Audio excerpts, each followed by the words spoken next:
Hello friends, this is Michael Kanatis with the Grovian Doll Museum and Carmel Doll Shop. Today we're going to have another installment of Gae Gardens. A very wise man once said that nothing can be built that lasts on a rotten foundation. And of course that was true. But the number one enemy to historic buildings and for that matter, non-historic buildings, are the roof. So you can repair a foundation, but roofs do a tremendous amount of damage to a building. So we are in the process of replacing the roof, original roof from Gae Gardens, lasted since 1875, but now it's seen better days. So the first thing that has to happen before the roof is replaced is the attic has to be emptied. So Jason and company braved it, and they've gone up into the attic, which is filled with things from, he's found things back as far as 1840. It's a little rough bit of video because they're working in very treacherous conditions. So he is unboxing things in situ. So you'll see it as he opens it. Since this video is concluded, the attic has been completely emptied. And what is fascinating is the boards that they were standing on, almost as they finished unloading the attic, the boards disintegrated. So it was time, it was as if the building was saying, we've held on to this for you as long as we can, and that's it. So I hope you enjoy this little fascinating, gritty peek into the attic of Gae Gardens. Stay tuned, friends. More to come. Bye-bye. Well, everybody, today's the day. We are going to start going through this attic. Now, there is a lot to see in this attic, so I'm going to try and get everything we can. It's a little unsafe up there because the floor is not complete in the attic. It's just boards.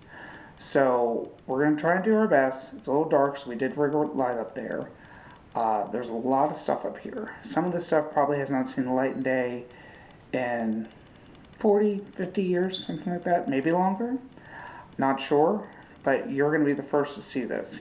David and Michael even haven't seen some of this, so it's going to be a big surprise for everybody.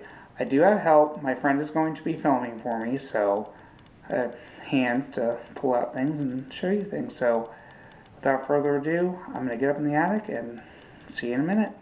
So here we are up in this attic of this roughly 40-year-old farmhouse. Now, as you can see, none of this has been touched in God knows how long. So we're going to be the first ones to go through it. It appears to be a lot of vintage Christmas, maybe, in this area. I'm not really sure. And then around the corner here is going to be more stuff. Doesn't really look like we're hitting gold here today, but we're going to keep looking. For those of you who do collect vintage Christmas or do collect antique items, the attic is the worst place to store anything. The heat up here just disintegrates it. So keep that in mind if you're watching this for the first time. Do not store your valuable Christmas things. Oh, here's something. Looks like a little cloth angel. Oh, look here. Now we're talking. Some nice old German Christmas. That's nice. Let's see if we can pull something out. Oh, look at that. Nice little bird. It's missing its little hook on the top, but that's okay. It can still be done something with. And you'll see when I'm talking about here how the paint is kind of wearing off. That's the heat is doing that to it. So that's kind of cool. Lots of early stuff here, some unusual pieces that you don't normally see, so some of these are pretty early. These little acorns are nice. These are always fun. probably for a feather tree. So I will gently put those down, and we'll see what else is in this box. Oh, look at that. Excuse me, it's a little dusty.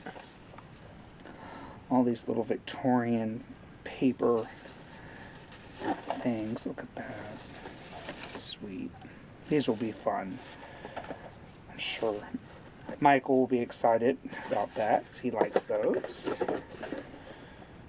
Okay, let's see what else is in this box. And those are the little candle clips for old candles. Some a little newer than others, but these are pretty old. I don't know if you can see it, but these originally were red. Let's see what else is in here. Here's another nice box. Oh, this is nice. Look at that. More of that stuff. Nice beaded garlands here. Nice little papered angel, which is kind of rare. Yep, this is nice. More of the little clips. These are a different style of those clips for the feather trees. These are nice. Okay. And I think that's about it for this. Here's an odd looking little box. It's got some age to it. Looks like it's hand colored. Oh, looky there. There's the tree topper. That's kind of fun. And there's a couple other like spear things in here. I'm not sure. Another like tree topper. Okay. I don't want to unfurl some of the stuff too much because it's pretty fragile and I'm not really in a place where I can unwrap it properly to look at it, so just kind of show you guys this right now, if you can see it. Okay, so this will go back in here for now and we will address that in a little bit. Okay.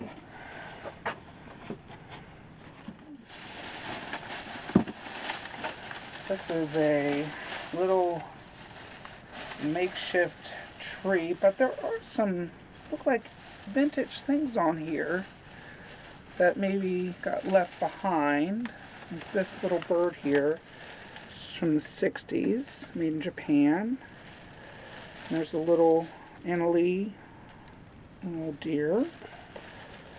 So yeah, there'll be some things on here we can at some point take off and salvage.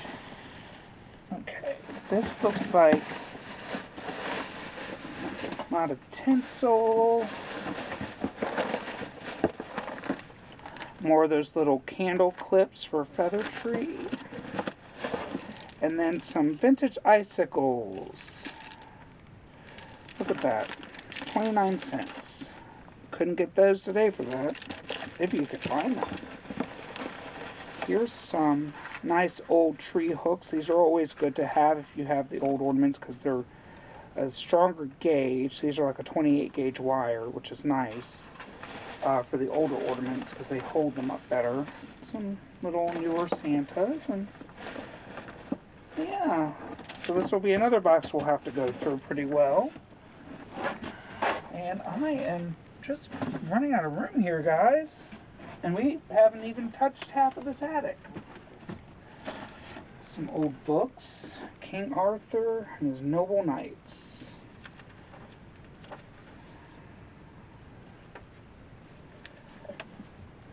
This whole box looks like it's just books, which it is. This is just like a little rocking chair for a doll. Oh, well, y'all, it looks like we found a body. It's not something you want to hear when you're cleaning out an old house, but the fact that she was a doll collector, it makes sense. So, first, we found these.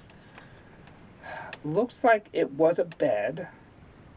One of those collapsible iron doll beds that has since degraded. That's mouse poopies. Those are always fun to find. So here's a big arm, and here's an even bigger doll. She is kind of creepy, worse for wear, missing an arm, got one lazy eye. That's always fun to find. There's this doll, which I guess, I don't know who that's supposed to be. Maybe Princess Diana, I'm not really sure. Can't really get that box up because it's about to fall apart. Alright, let's see what's in here. Empty box. Those look like dried flowers, or, oh no, those are made out of sandalwood.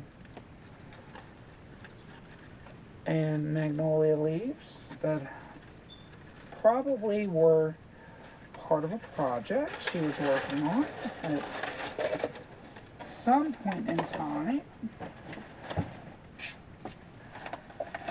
What's in here? Oh, these are Santas. Oh, I thought it was, there's a nice old, missing his foot though. That's kind of a shame, but I'm sure David can fix that. There's a nice candy cane. Wow, look at that. You do not see these very often. These are very rare. These little girl candy containers are very rare. That's very nice. Okay. And oh, look at this sweet little guy. Unfortunately, his composition has been ruined by being up here, but he's a sweet little guy. Maybe David can fix him. Not really sure. Oh, lucky we have the foot to the Santa. So these will definitely be restored at some point in time when David gets a little bit of time in his schedule to fix those up. I think those would be rather nice. Here's another circus box. I'm going to assume this is empty because it's not very heavy, and since I know the pieces are already out, I won't even bother opening that. Is that what I think it is? Yep. The Book of Knowledge Annual 1965. These are basically the precursor to the Encyclopedia Britannica. So, this was, for you people who are under 30, this was Google. I'm old enough, at almost 40, to know how to use one of these. Because that's what we had. We had something very similar to this when I was growing up. So that is a little bit of history lesson for you guys. So I'm looking through here, and this looks like all books right now. So that is not exciting content. We need exciting content. Okay, everybody. We're in the other section of this attic. Now, this looks primarily to be clothing. The previous owner, Gae Ward, who I knew as well as David Michael, was a historical interpreter. She did a lot of work at Stratford Hall here in the Northern Neck. Stratford Hall was the birthplace of General Lee and was his family's homestead up until about the time of his birth. Now, Gae did do a lot of work there, interpreting, giving tours, but Gae also did a lot with the community, and she also did a lot with the local doll chapter. She judged, she did music interpreting, all that stuff. So she did quite a bit, and she actually wore a lot of vintage clothing and antique clothing as everyday attire, which was kind of interesting. She was kind of a remarkable person, very, very interesting to talk to. So this section looks primarily like that. Now, we are not going to go through all this. This is months of hopefully not months, but we're going to just have to back this stuff up and just get it out of the attic, because unfortunately the contractors and the roofers are coming and this stuff has to get out of here. So I'll probably film more content of me going through this stuff as I have time. But for right now, I'm just going to kind of go through some of this to show you what we are dealing with and maybe discover a few things with you that, again, have not seen the light of day in many years. So off the top are these dresses that are just hanging here from the rafters. These are actually very old. You can see there's quite a bit of handwork in here. A lot of tiny little stitches. This is a belt of some sort, I would assume. This is kind of pretty nice. Let's take a look at this. This is a nice top. Very old. All those buttonhole stitches. Very even. For those of you who have ever done this, you can appreciate this with me, because buttonhole stitches are not easy to do. All hand overcast in the seams. Very evenly done. Lots of handwork in this.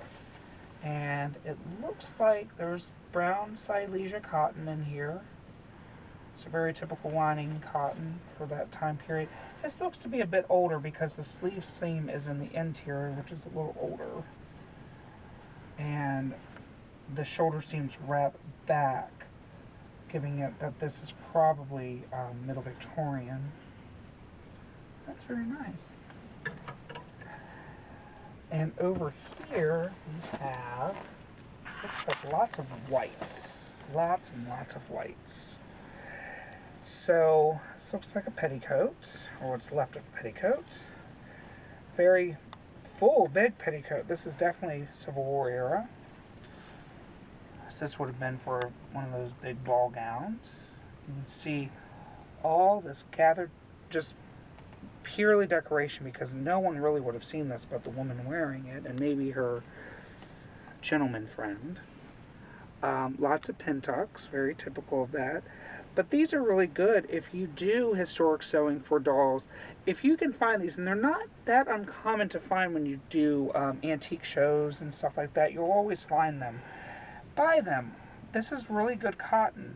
It's very fine Bastille cotton, which is great for sewing.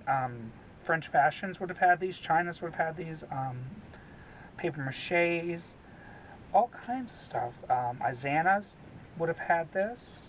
So you can definitely launder this, cut it up, and there you go. Or, in the case of Gae, wear it.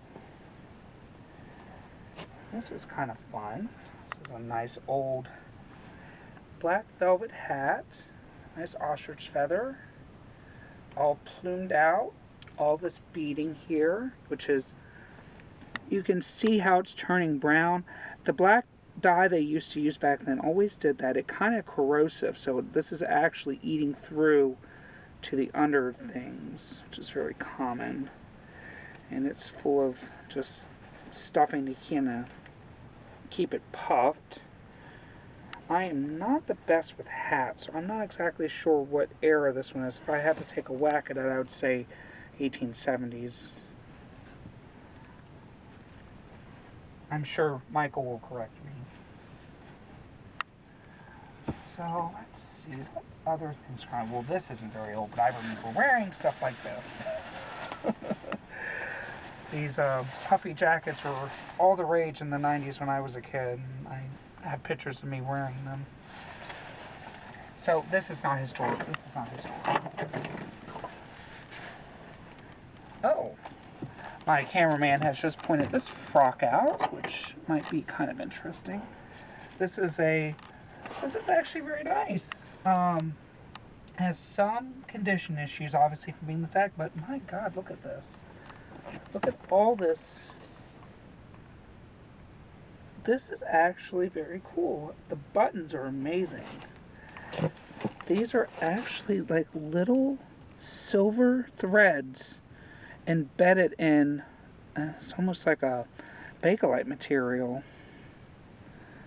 Very cool. As you can see, again, it's got some condition issues from being up here, And this type of dye is very corrosive over time. But given the fact that it's in this current state, it's not bad. It's got a nice little train, nice little day, kind of a day dress. This is kind of an interesting dress.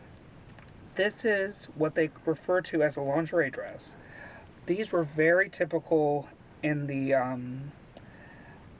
I would say, not really Edwardian, well, probably Edwardian period, but you saw these in the 1890s as well, late Victorian. But this is very good.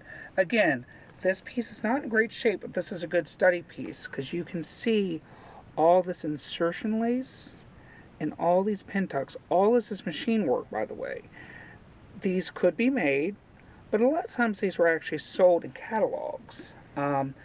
This is just an outer dress. There would have been an underdress because it is very see-through and very indecent to go out with just this on.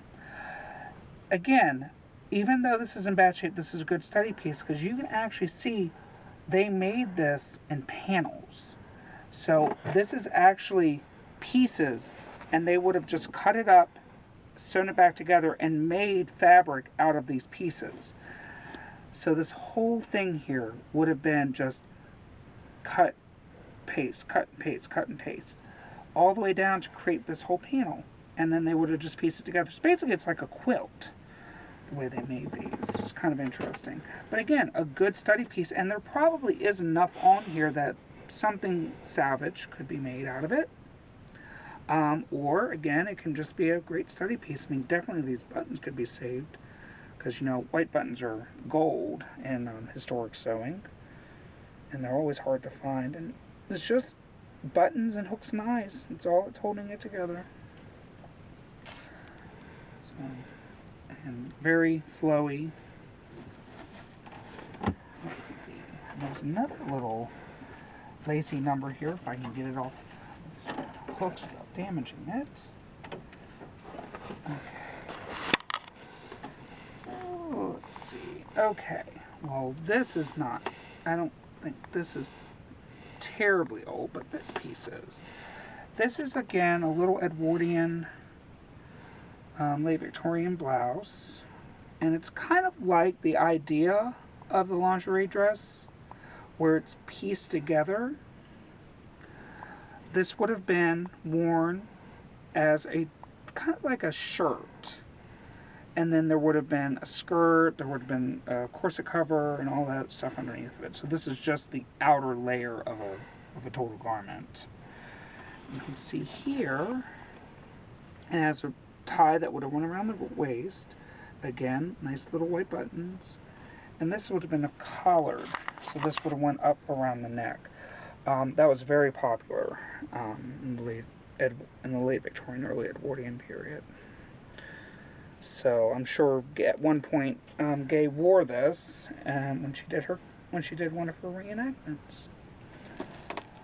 So that's kind of what we're dealing with up here, guys. Just a lot of stuff and a lot of projects. So for now, we're going to let you go, but stay tuned as we go through the more delicate things. Once we get this stuff downstairs, I'll kind of show you as we unbox things and as I find kind of more interesting things that maybe are buried in here that maybe haven't seen the light of day in many years. But for now, let us get busy. Stay tuned, and we'll catch you next time.